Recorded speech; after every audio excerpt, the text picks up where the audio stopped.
Olá, você ouvinte da CBN que chegou até aqui às redes sociais para acompanhar essas entrevistas que estamos fazendo com os candidatos à presidência do São Paulo.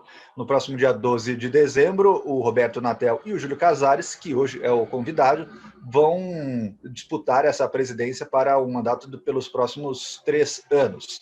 A gente já conversou com o Roberto Natel e agora a gente conversa com o Júlio Casares, que é o outro candidato. Casares, primeiramente, muito obrigado por aceitar participar dessa entrevista. Queria que você falasse qual o teu principal objetivo, caso seja eleito como presidente do São Paulo. Um abraço para dela, aos milhões de ouvintes da CBN, é um prazer muito grande estar aqui. Realmente, para dela, o nosso maior objetivo é reconstruir o São Paulo, é recuperar o São Paulo no aspecto de gestão eficiente, tendo um futebol competitivo, trazendo uma saúde financeira ao clube, que hoje está abalada, trazer conceitos corporativos para dentro do clube, principalmente normas de compliance, meritocracia, metas por resultado, e atuando nas áreas fins importantes que o clube tem, e principalmente no core business principal, que é o futebol. Quando você fala do futebol, que é a razão da nossa associação, do nosso amor, da nossa paixão, ele tem que estar revestido de preceitos e procedimentos profissionais. A profissionalização, ela será implantada de forma clara, determinada, objetiva, isso a partir do dia 1º. E nós vamos seguir rigorosamente ao nosso plano de gestão, que consagrou nas urnas um grande resultado de 74% dos sócios. Também uma aprovação da opinião pública. Então, nós vamos seguir rigorosamente esse plano de reconstrução do São Paulo para que consigamos torná-lo com credibilidade, com eficiência e com muito respeito no cenário e no mercado do futebol do Brasil e do mundo. Justamente sobre essa eleição que você citou dos conselheiros, para o ouvinte que está acompanhando agora a gente nas redes sociais, o São Paulo ele tem uma eleição, podemos dizer assim, indireta, né? Primeiro, os sócios escolhem conselheiros, esses conselheiros se juntam aos conselheiros vitalícios e aí esse colegiado, que hoje é de 251 conselheiros, eles escolhem o presidente. Você, na eleição para os 100 conselheiros que se juntaram a esses 151, teve, como você disse, 74. Isso é uma amostra do que pode ser um favoritismo na eleição. Você enxerga dessa forma? Eu enxergo, mas enxergo com muita responsabilidade, com respeito, o processo continua, realmente é uma vantagem muito grande, nós já tínhamos uma vantagem grande dentro dos vitalícios, mas mais do que nunca é o respeito ao processo, à disputa, à democracia, e um dado muito importante para dela. Em razão da pandemia, em razão da própria característica desse momento, existia uma previsão de, no máximo, ter 1.500 pessoas votando. E teve mais 1.000 pessoas. Nós tivemos um pleito com 2.500 pessoas votando, num cenário ainda de pandemia. Queria que você comentasse brevemente se, na tua cabeça, existe a possibilidade de um dia a eleição do São Paulo contar com a participação direta dos sócios para escolher o presidente. A questão da representatividade é uma questão que nós vamos sim nos debruçar, estudar e ver o melhor caminho para que a gente consiga não só a participação do sócio na votação direta, como também para que eles se tornem, quem quiser, se candidatarem. O processo democrático ele deve ser amplo. Veja bem, o Corinthians, que é um co-irmão, elegeu diretamente o presidente com um número de sócios participando muito próximo dos nossos. Os nossos participaram, também exerceram como se fosse um voto semidireto, porque ele identificou que eu representava a chapa grafite e o nosso adversário representava a chapa branca, e ele exerceu a sua opção. Talvez a questão do voto direto é uma questão, sim, que deve ser estudada com uma análise maior, com mais profundidade, e o que eu sempre digo para dela, embora essa seja uma pauta do Conselho Deliberativo, eu serei um entusiasta para que essa comissão faça um estudo no sentido de mostrar as vantagens, os procedimentos que nós podemos também adotar, porque, veja bem, o São Paulo, pela sua localização, a área social, a sua localização geográfica, ele também abriga vários torcedores de clubes como Santos, Palmeiras, Corinthians, como sócio. Né? Então, nós precisamos também observar essa dinâmica, né, de você ter uma pessoa que tem uma opção clubística, né, de área social e do futebol de uma outra opção. Bom, vamos começar agora falando sobre questões ligadas ao futebol, candidato.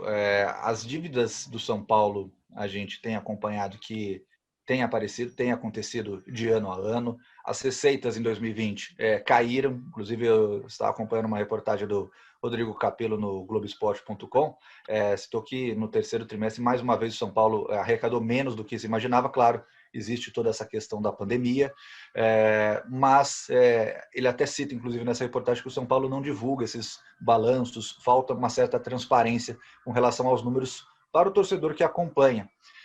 Queria que você falasse como você vai atacar a questão financeira do São Paulo para tentar reduzir, se é que a intenção é reduzir neste momento, as dívidas, e na questão de transparência financeira também do clube. Olha, Pradella, esse é um tema muito importante, porque para que o São Paulo continue com um time competitivo, respeitando as suas tradições e mantendo uma folha de pagamento, seu patrimônio, a máquina toda trabalhando, ele tem que resolver a questão financeira. Se eu falar que eu vou pagar essa dívida, eu seria um lunático. É uma dívida de muito próximo de 600 milhões, eu tenho um mandato de 3 anos. Mas nós vamos mudar o perfil dessa dívida e diminuí-la, atenuando essa pressão sobre o exercício da gestão. E como nós faremos isso? Nós estaremos implantando um comitê financeiro que vai, primeiro, fazer uma radiografia da composição dessa dívida, como que ela foi composta, quais os objetivos a médio e curto prazo, e tentar transformar no realinhamento os compromissos de curtíssimo e curto prazo e médio e longo prazo, porque isso vai desafogar o dia a dia, que é o custeio da máquina, é o custeio da folha de pagamento, da área de futebol, que é a razão, como disse, fundamental da nossa associação. Então, nós temos que ter uma atuação na área financeira, uma atuação profissional na área de futebol em todas as áreas. E no marketing, que é a abertura e é o canal de entrada de receita, uma profissionalização com rigor. Porque a área de marketing, e essa área eu conheço um pouco, ela tem que ser composta por pessoas da área e com preceitos do mercado. Claro que isso não é virar uma chave que em 3, 4 meses nós resolveremos, mas é um processo em que nós temos listado, até vou mostrar aqui, 50 compromissos em 100 dias para ser implantado. Claro que não vamos, em 100 dias, resolver questões estruturais, mas em 100 dias nós estabeleceremos uma dinâmica de implantar. E aí entra a transparência que você me perguntou. Nós vamos, através de um portal, através de lives, através de informativos, mostrar o status de cada um desses compromissos. Se ele se iniciou, depois o encaminhamento, até a conclusão. Claro que alguns compromissos podem durar 6 meses, 8 meses, 1 ano, e tem outros que podem acontecer rapidamente. O que é importante é você ter a gestão desses 50 compromissos e mostrar, com cumplicidade, com reciprocidade, ao torcedor e ao formador de opinião, o que você está fazendo. E esse entra um portal de transparência muito importante, não só de números, mas da execução. Inclusive até, se acontecerem eventuais erros e correção, mostrar também. Eu acho que uma mudança de gestão, ela se faz com a abertura dos seus números, da transparência. Só para você, tentando finalizar essa questão, eu sou um profissional do mercado há 30 anos no mercado de publicidade e gestão de pessoas. Eu lido com gestão de orçamento, de venda, de marketing, etc.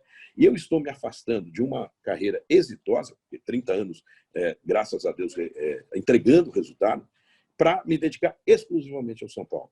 Porque aí eu vou cobrar os resultados com que eu sempre busquei na minha vida privada, por onde eu passei, eu vou me cobrar e cobrar dos executivos, dos profissionais, das áreas, um comprometimento com metas pactuadas e cobradas. O assunto marketing é um assunto que a gente até traria mais para frente, mas já vamos emendar, já que ele foi citado agora. Na tua visão, que o São Paulo ainda não explora na questão de marketing e que precisa urgentemente, pelo menos a curto e médio prazo, ser explorado nesse momento? Ele tem que rever todos os seus conceitos. Processo de licenciamento, o sócio-torcedor tem que refazer o sócio-torcedor, refundar o sócio-torcedor. Você tem que trabalhar com a política de inovação, que isso atrai parceiros. Ou seja, o São Paulo tem que se abrir novamente ao mercado. O São Paulo, que foi um case de marketing, e por coincidência, quando eu cheguei em 2002, o São Paulo estava numa desorganização muito grande. Na época, com o Marcelo Portugal Gouveia, nós assumimos o GESP, implantei o GESP, Grupo de Executivos São Paulinos, para a gente recolocar o São Paulo no patamar. E por várias coincidências do trabalho, etc., em 2004, nós já estávamos numa situação melhor, não só pela competitividade de mercado, de receita, mas também esportivamente falando. O São Paulo chegou em 2004 numa semifinal de Libertadores, que era o nosso anseio voltar à Libertadores em 2002. Nós voltamos.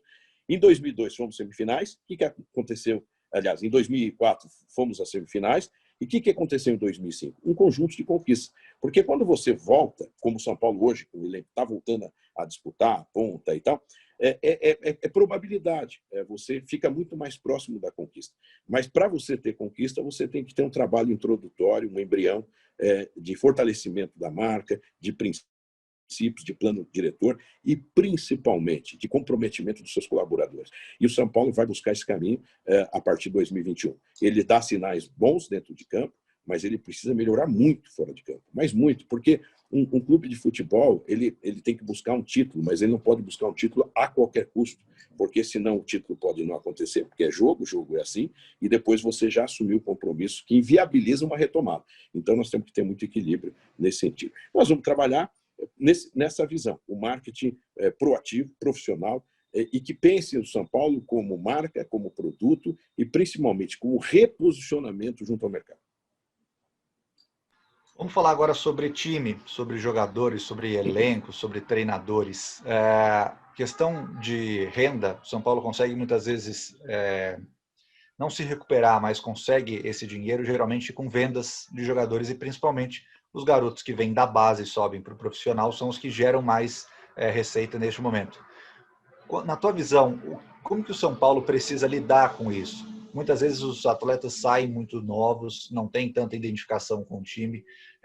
Que tipo de trabalho que o São Paulo precisa fazer para lidar com a venda de jogadores? É uma pergunta muito complicada, porque como torcedor você fala assim, puxa vida, o jogador vai ficar aqui por 5 anos. Isso ninguém pode garantir. Agora, nós precisamos, ao reverter esse círculo vicioso da demanda financeira, da pressão financeira, infelizmente agravada por um quadro de pandemia, nós temos que tentar estipular um plano diretor também para que a gente seguinte, olha, o jogador que foi revelado e está jogando com 20, 21, 22 anos, que ele fique 2 temporadas ou 3, depois traga um retorno do São Paulo esportivo e também um legado financeiro.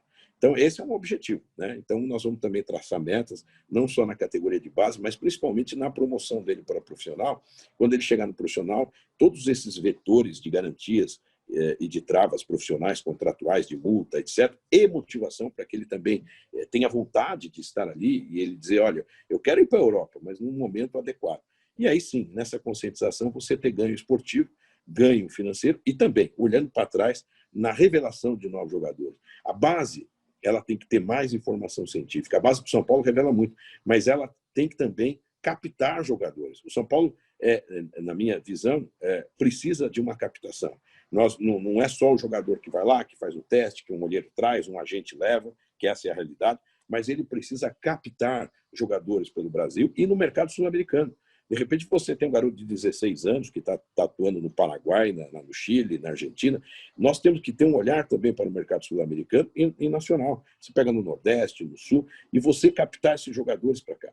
Então, você forma, mas você pode trazer grandes revelações que estão aí pelo Brasil ou pelo mercado sul-americano. Ou seja, é um trabalho de cultura, de comprometimento profissional, para que a gente consiga ter uma questão financeira que todos os clubes estão agonizando, essa é a grande verdade, salvo algumas exceções de alguns investimentos diferentes dentro de cada instituição, mas tem uma visão de médio e longo prazo. Esse seria o mundo ideal. Para se chegar nisso, nós temos que fazer uma lição de casa. E a lição de casa passa por um reequilíbrio financeiro, um planejamento e um plano diretor de cada área.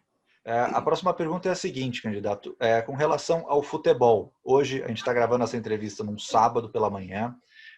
O São Paulo hoje é líder do Campeonato Brasileiro, é semifinalista da Copa do Brasil, tem um dos times que tem demonstrado maior equilíbrio até agora no cenário nacional. É comandado pelo Fernando Diniz e tem como diretores o Raí e o Alexandre Pássaro, que inclusive até foram citados após a coletiva da vitória do São Paulo contra o Goiás, como peças importantes para a manutenção do trabalho que foi realizado, que vinha sendo realizado e que hoje gera este momento bom do São Paulo, né? Não tem título ainda, mas é um momento que o time está bem na temporada. O mandato, caso o senhor seja eleito, começa em janeiro, mas a temporada termina lá para fevereiro. Existe alguma garantia que o Fernando Diniz e esses 2 diretores fiquem até o final da temporada? Ou, independentemente do que acontecer, haverá uma troca na direção e no futebol também? Pradella, sendo muito sincero, claro e objetivo, eu estou numa campanha que vai findar no dia 12. Eu não tenho, por mais que eu leia matérias, eu não tenho outro pensamento e não primeiro consolidar uma vitória para depois sim pensar numa avaliação ampla. Claro que o Fernando Diniz, eu não tenho, esse eu já seguro, ele será o nosso técnico, a comissão técnica definida, quero a longevidade desse trabalho, sempre elogiei ele, até no momento de mais dificuldade, dizendo é um treinador trabalhador e com convicções. Você pode até divergir de alguns pontos, mas é uma pessoa séria que trabalha com convicções, portanto, ele, comissão técnica, quero a longevidade, nós estamos num bom momento, e eu acho que esse é um trabalho que vai prosseguir. A avaliação da gestão dos executivos, até em respeito a eles que estão lá, eu não quero antecipar, porque é uma questão que nós vamos fazer depois do pleito. Eu estou exatamente numa disputa. O que eu costumo dizer é o seguinte, os 74% que nós tivemos foi em cima de um plano de gestão de reestruturação do São Paulo. E quando a gente fala reestruturação do São Paulo, passa também por reestruturação da área do futebol, de processos e de procedimentos. Isso será avaliado no tempo certo.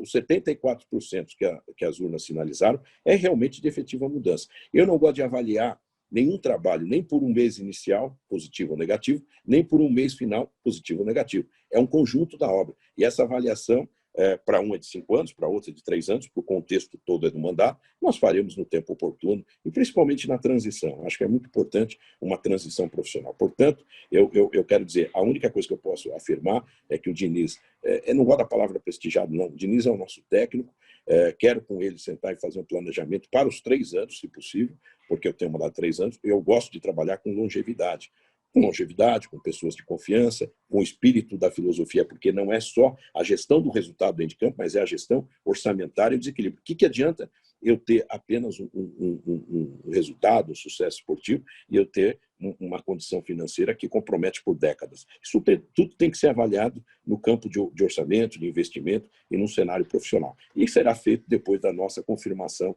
no dia 12 de dezembro. Há alguns dias, alguns colegas da imprensa noticiaram que o nome do Rodrigo Caetano, dirigente, poderia ser um dos nomes fortes para o São Paulo, caso o senhor seja eleito. Essa informação confere? Você já trabalha com alguns nomes para a diretoria? Porque, afinal de contas, você tem que também se planejar caso seja eleito, né, candidato? Claro, Pradella, mas eu não conversei hipótese nenhuma com ninguém. Aliás, eu leio notícias assim, eu já vi o nome dele muito, vi o nome de outros diretores executivos, que é um mercado muito pequeno, né? É um mercado pequeno. Se você apontar aqui, você vai ver 5, 6 nomes. Eu já ouvi matérias, como eu ouvia que o Rogério Ceni era meu técnico. Então, as especulações, as colocações, elas são de responsabilidade de quem informa. Eu jamais, eu estou concentrado e não sairei dessa linha de pensar na eleição e a partir do dia 12, aí sim, com a responsabilidade do cargo efetivado, eu vou pensar, sim, em possibilidades que vai nos nortear numa reestruturação do São Paulo. Não só na área de futebol, na área de marketing, na área financeira, na área de marketing, na área do Estado, na autonomia da área social, que é a separação da gestão. Eu quero estar com uma gestão focada no core business principal, que é marketing, futebol, integração com a base, efetiva, não no discurso, financeira e administrativa e de gestão. E o social vai ser cuidado com abnegados e também profissionais para o fim específico de entretenimento e serviço e lazer ao sócio. Para a gente poder encerrar esse bate-papo com o Júlio Casares, candidato à presidência do São Paulo, um assunto que no mundo do futebol é um dos que mais cresce, mais traz visibilidade, que é o futebol feminino. Hoje São Paulo tem um time muito competente, que tem conseguido bons resultados dentro de campo, mas a gente sabe que o futebol feminino ainda precisa de muita coisa para chegar onde deveria. Quem que vai comandar o futebol feminino do São Paulo? E dá para imaginar, num futuro a médio prazo, uma categoria de base forte, pelo menos iniciando o que Cotia já foi lá no início, para as meninas também? Olha, o trabalho que está sendo feito no São Paulo é um trabalho muito bom. Ter dado a continuidade desse trabalho, vai ser dada a continuidade com o Belardo, que é um conselheiro que é abnegado, que faz um trabalho excelente.